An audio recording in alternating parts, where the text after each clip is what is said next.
and for your effort. So your administration said that Russia can invade any moment. What is your administration ready to do to defer Russian aggression?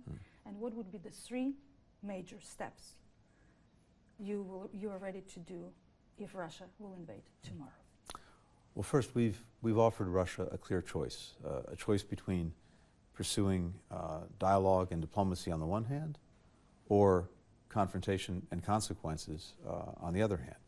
And we've just been engaged in an intensive series of diplomatic engagements with Russia, directly between us through the Strategic Stability Dialogue, at NATO with the NATO-Russia Council, at the OSCE, the Organization for Security and Cooperation in Europe. And my hope remains that Russia will pursue that diplomatic path. It's clearly preferable. Still, what are U.S. But to your point, we've equally made clear that if Russia chooses to renew its aggression against Ukraine, we, and not just we, the United States, we, many countries throughout Europe and even some beyond, will respond very forcefully and resolutely, and in 3 ways.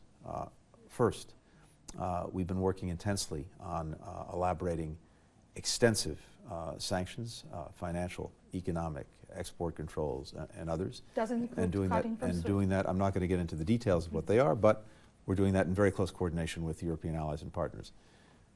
A second consequence would almost certainly be further assistance, defensive military assistance to Ukraine.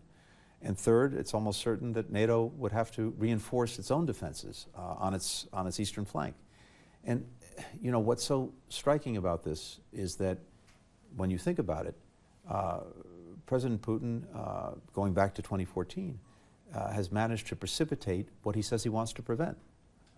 Because, among other things, NATO had to reinforce itself after Russia invaded Ukraine, seized Crimea, the Donbass, after that happened. So we've laid out the consequences clearly for Russia, but also the far preferable path of resolving differences diplomatically, and we'll see which path President Putin decides to take.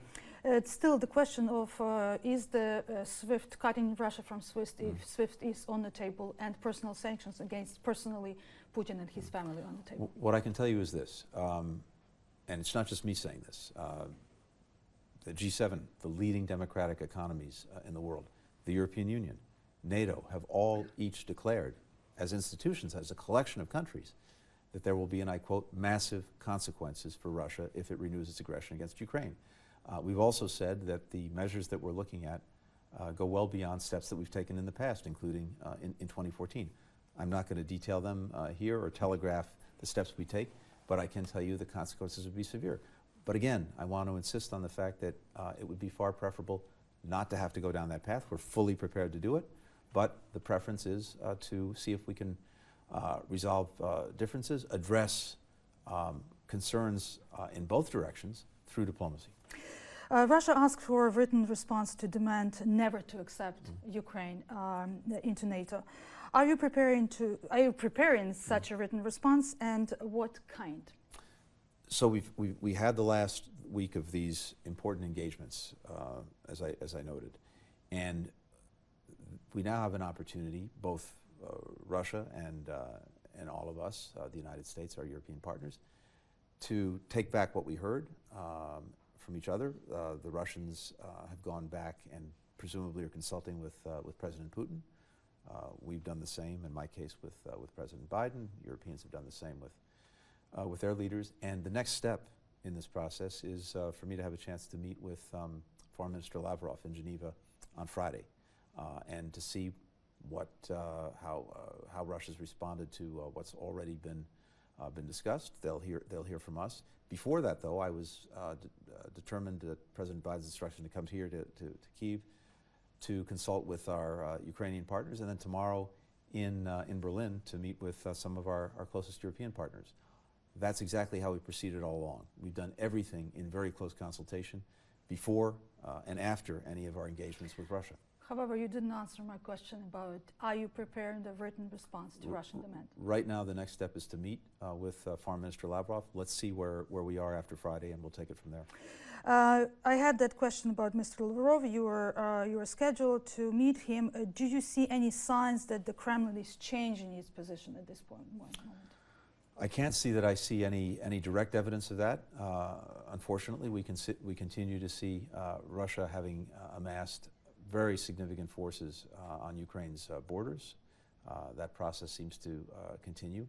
On the other hand, the fact that we are meeting in Geneva, the fact that we will be discussing the conversations and exchanges that we've had over the last 10 days also suggests to me that diplomacy remains an open possibility, one that we're determined to pursue as long and far as we can. We want to leave no diplomatic stone unturned because, again, that's just a much better and more responsible way to deal with these problems. The Minsk agreement is seen as the only valuable solution for this crisis. However, Russia and Ukraine has a different reading of the agreement. What has to be done to implement the agreement, or it's time to renegotiate its norms? I don't think there's any need to renegotiate because, as you say, there is an agreement. In fact, there are actually 3 of them because Minsk evolved 2014 to 2015. And there are a number of very clear steps that both of the parties have to take. I think it's fair to say, looking back, that many of those steps Ukraine has either implemented or begun to implement. There are some that it hasn't yet tackled. I think, unfortunately, it's equally fair to say that Russia has done virtually nothing in terms of the steps required of it in the Minsk agreement. So the first question is whether Russia is serious about resolving the Donbass through the Minsk process. If it is, I agree with you. I think that's the best and right now really the only way forward. France, Germany are an important part of this through the so-called Normandy format, and there are supposed to be upcoming meetings in that process. And again, it's a test of whether Russia is serious about it. The one positive sign that we've seen in the last few weeks when it comes to Minsk is a loose ceasefire that is clearly an improvement over where things were. That takes us back to where we were in 2020. But the real question is Russia serious about implementing Minsk? If it is, we're prepared to facilitate that, we're prepared to support that, we're prepared to engage in that, but in support of this Normandy process that France, Germany, Russia, and Ukraine are engaged in.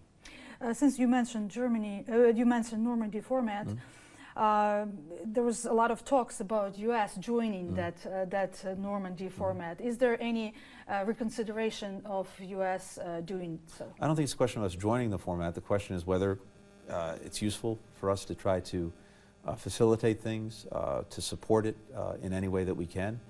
If the answer to that is yes, we're fully prepared to do that, and we've said, of course, shared that with our allies and partners, France and Germany, but we've also said that to Russia and, of course, to Ukraine. The U.S. National Security Advisor recently said that if Russia wants Nord Stream to start operating, it will have to stop aggression in Ukraine. Is the United States ready to accept the completion and activation of the pipeline for Russia to withdraw troops from the borders?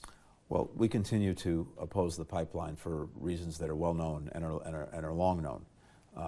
We think that it actually undermines Europe's energy security. It obviously does tremendous potential damage to Ukraine, including giving Russia the option to avoid the existing pipeline through Ukraine that results in a lot of transit fees for Ukraine.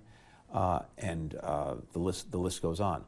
Having said that, the pipeline is actually complete. The construction's been completed. It's not operational. And to Jake Sullivan, the National Security Advisor's point, right now, that pipeline is as much, if not more, leverage for us as it is for Russia, because the idea that if Russia commits renewed aggression against Ukraine, gas would flow through that pipeline is highly, highly improbable. So that's an interesting factor to see whether it affects Russia's thinking as it's deciding what to do. And I have two questions on the domestic agenda, Ukraine domestic agenda, if I may.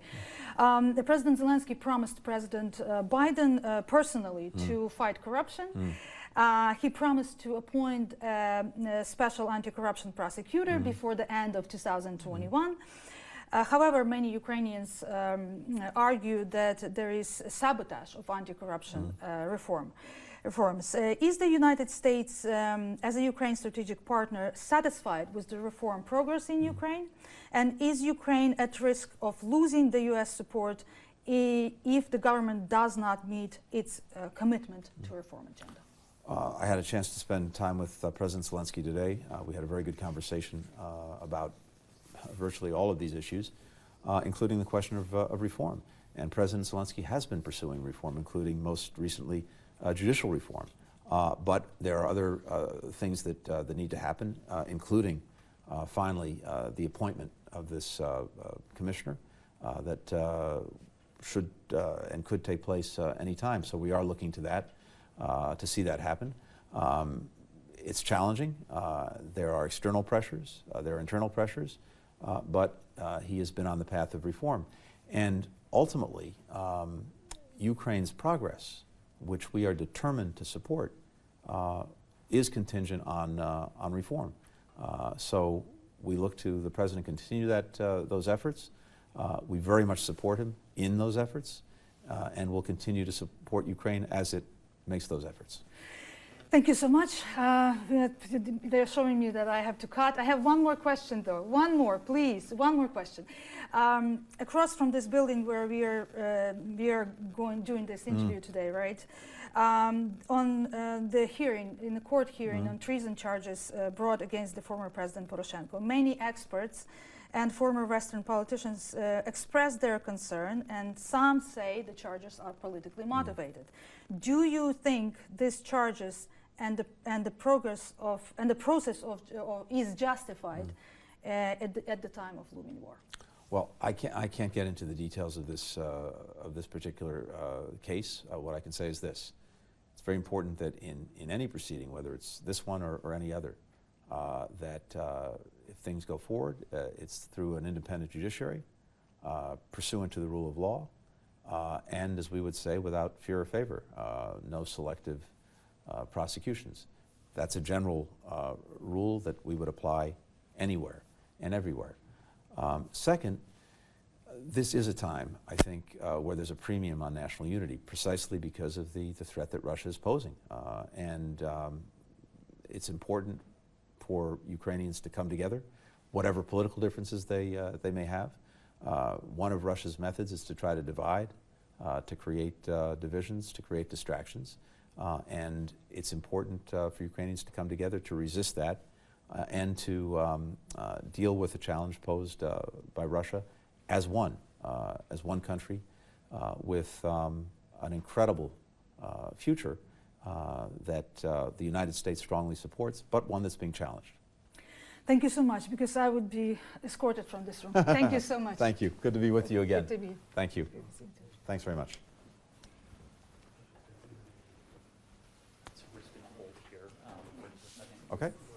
Oh, I should. Hold on. Oh, do I take this off? Yes, you can take that off.